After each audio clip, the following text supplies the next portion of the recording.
Salut les amis et bienvenue dans le temple du spectacle. Allez, c'est parti. En tout cas, il s'en souviendra qu'il aura marqué l'unique but du Brésil à Wembley. Salut les gars, avant que je ne puisse développer cette vidéo, je vais te demander de t'abonner, de liker, de partager car c'est très important. On commence à se rapprocher de 2000 abonnés sur cette chaîne.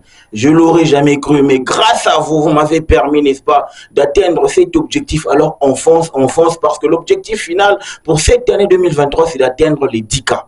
10 000 abonnés sur cette chaîne pour que nous célébrions, n'est-ce pas, ensemble avec vous. Allez, let's go. En tout cas, il s'en souviendra. C'était un match épique, un match choc.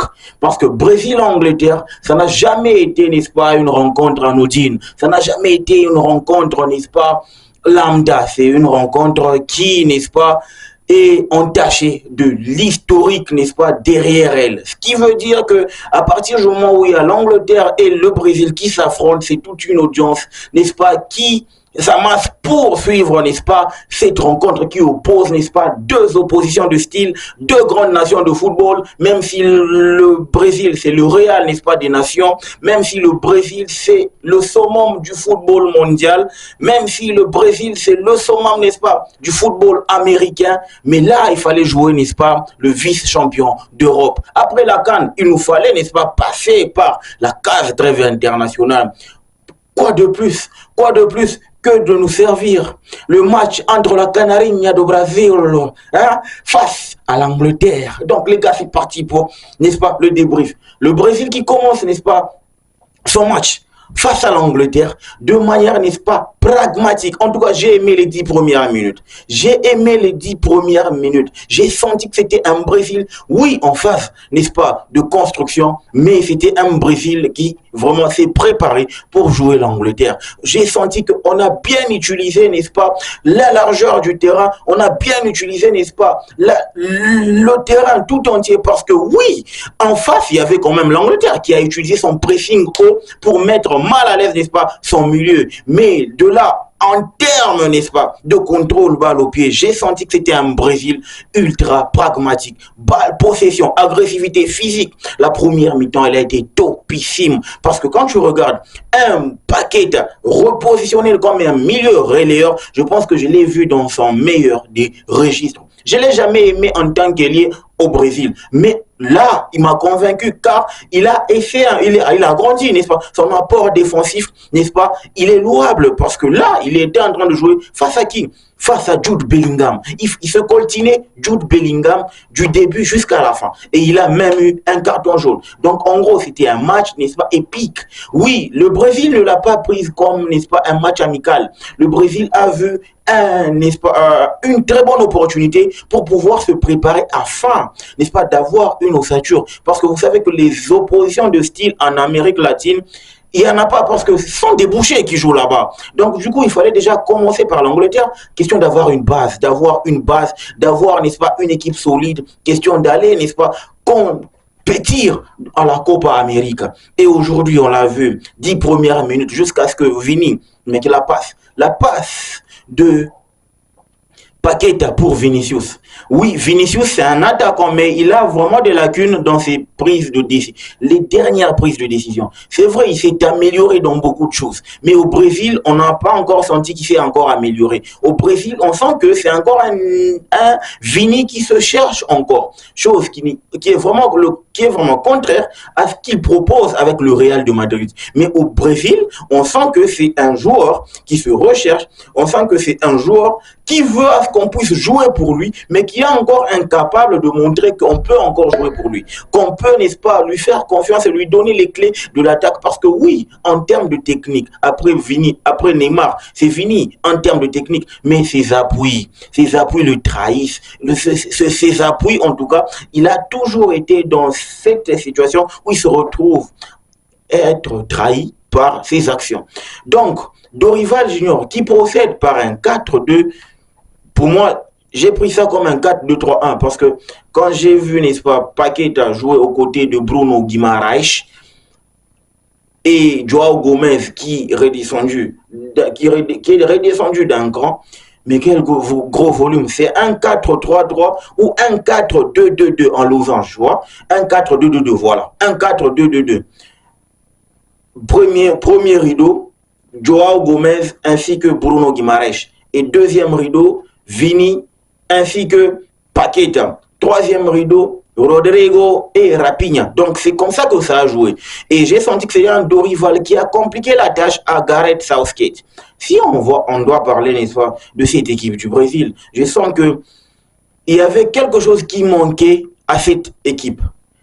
La grinta et la discipline. Oui, parce que jeu sans ballon, le Brésil était nul à chier durant ces éliminatoires sous Fernando Diniz. Mais aujourd'hui, juste pour ce match, face à l'Angleterre, j'ai senti que c'était un Brésil, même s'il y a eu quelques déchets techniques, mais j'ai senti que c'est un Brésil qui joue son football sans ballon, mais discipliné. Donc, en gros, on se déplace, n'est-ce pas, en surnombre. On essaie de jouer, n'est-ce pas, en termes de triangle, où on se déplace en triangle, soit en carré. C'est comme ça que le Brésil s'est déplacé, n'est-ce pas, sans ballon. Pour, n'est-ce pas, être toujours une prise à deux contre un joueur. Donc, en gros, ça se jouait que par là.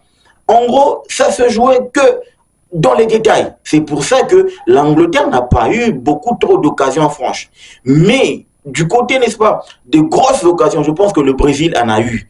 Rapinha, Vinicius Junior. Pour ne citer que ces deux-là, sérieusement, ils doivent marquer. Et en fin de compte, c'est Hendrick, un petit Pelé. Le Pelé, on dit que c'est le nouveau Pelé parce que de par sa précocité, il est en train de montrer, n'est-ce pas, la courbe montre que ce garçon, ça va être une superstar, ça va être un crack. Déjà que c'est un crack, mais ça va être un top player pour, n'est-ce pas, le Brésil. Je l'espère, j'espère voir ça, mais je ne veux pas, n'est-ce pas, je veux pas animer ou encore je veux pas sautiller pour dire que non, voilà, on a trouvé un crack à la Neymar. Je veux voir d'abord ce que ça donne parce que je sais très bien qu'à 16 ans ou 17 ans, Neymar frôlait déjà la finale de la Copa Libertadores. Oui, 17 ou 18 ans. La Copa Libertadores. Il était déjà champion avec Santos avant qu'il ne quitte le Brésil. Mais j'ai comme l'impression que Hendrick n'a pas encore gagné grand-chose avec le...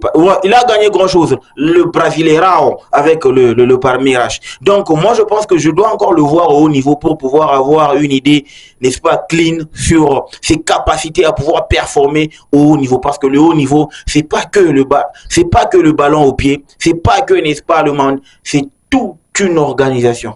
En tout cas, c'est toute une discipline pour pouvoir s'imposer au haut niveau. Et je pense qu'il s'en souviendra. Ce but, c'est un but libérateur pour le Brésil parce que ça fait si longtemps. En tout cas, depuis que le Brésil est Brésil, il n'a jamais, alors jamais marqué un but à Wembley. La dernière fois que le Brésil a marqué sur le sol anglais face à l'Angleterre, c'était à Stamford Bridge. On les a joués et c'était, n'est-ce pas, un match qui s'était soldé à deux buts partout, si je ne m'abuse. Mais de là, quand tu vois que c'est un Brésil en pleine reconstruction qui pose des problèmes à l'Angleterre de Gareth Southgate, il y a de quoi se poser des questions en termes de perspective d'avenir. Parce que à l'avenir, on est en train d'espérer quoi? On espère à ce que l'Angleterre puisse faire, n'est-ce pas, un bon euro. Question de remercier Gareth Southgate, n'est-ce pas, de fort belle manière et lui dire merci pour tes bons et loyaux services. Mais de là, il s'est fait complètement bouffer. En termes de technique, il était en dessous du Brésil. Oui, dans des petits espaces, le Brésil parvenait à bien sortir bien sortir la balle, question de construire. C'est là que je me suis dit que le Brésil a juste un problème d'organisation, a juste un problème, n'est-ce pas, de discipline. Et Dorival doit seulement travailler sur cet aspect de choses-là pour, n'est-ce pas, bien jouer face au gros. Et aujourd'hui, c'était un match satellite face à l'Angleterre. Gareth Southgate face à Dorival Junior de Silvestre. Je sens que ce Brésil-là, ça va être topissime. Mais l'Angleterre doit encore faire vraiment un travail conséquent pour pouvoir. Parce qu'aujourd'hui, le seul métronome qui a posé problème au Brésil, Jude Bellingham. Mais à partir du moment où Jude Bellingham est esselé, c'est compliqué pour lui. Mais à partir du moment où Jude Bellingham, il se recherche, c'est compliqué. Il peut pas faire grand-chose. Même s'il a vraiment, en tout cas, tourné au milieu, chapeau, parce que lui, c'est vraiment la référence en termes de milieu de terrain. C'est vraiment un match référence qu'il a fait là. Mais Southgate, il est en train de se reposer sur les forces des joueurs. Mais moi, depuis, n'est-ce pas, le match qui a opposé l'Angleterre face au Brésil en quart de finale de la Coupe du Monde Qatar 2022, j'ai su que cet entraîneur-là était limité en termes de tactique. Il était limité en termes de lecture du jeu. C'est ce que moi je suis en train de voir. Mais en tout cas, c'est un très bon match.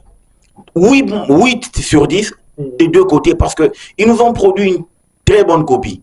Révélation, je pense que vous êtes sans ignorer avec moi que ce Beraldo-là, il n'a pas la vitesse, il n'a pas, n'est-ce pas, le physique qu'il faut, mais il est très bon dans la lecture et l'anticipation. C'est ce que moi j'ai vu aujourd'hui, lecture et anticipation. Il est en train de mettre, n'est-ce pas, ses qualités à bon escient pour pouvoir, n'est-ce pas, gommer ses lacunes, parce qu'il n'est pas rapide. Et quand tu n'es pas rapide, tu te fais pendre, ok? Mais chapeau aussi à l'organisation, parce que j'ai vu que c'était une équipe ultra, j'ai vu que c'était une opposition, en tout cas, qui nous a égayés, parce que je ne me suis pas ennuyé. J'avais l'impression de suivre une compétition. C'était pas du tout un match amical, c'était pas du tout, n'est-ce pas, un match d'honneur, mais un match, n'est-ce pas, avec beaucoup de saveur, avec beaucoup de grinta. C'est pour ça que je me dis, un Brésil-Espagne, je pense le mercredi. En tout cas, j'ai hâte de voir ça. Brésil-Espagne, une opposition de style, pour voir réellement ce que vaut, n'est-ce pas, le Brésil, même si actuellement l'Angleterre c'est au-dessus de l'Espagne, mais je veux voir ça pour voir que vaut réellement cette équipe du Brésil et Dorival Junior. Donc les gars, brasileira, ça, vous êtes sur la page, vous êtes sur la chaîne d'un plus grand fan du Brésil. En tout cas, j'ai été fan du Brésil bien avant que je ne naisse. Donc, vous comprenez que mon amour pour le Brésil n'a pas commencé aujourd'hui. Do Brasil, le football mérite d'être vécu. Ciao.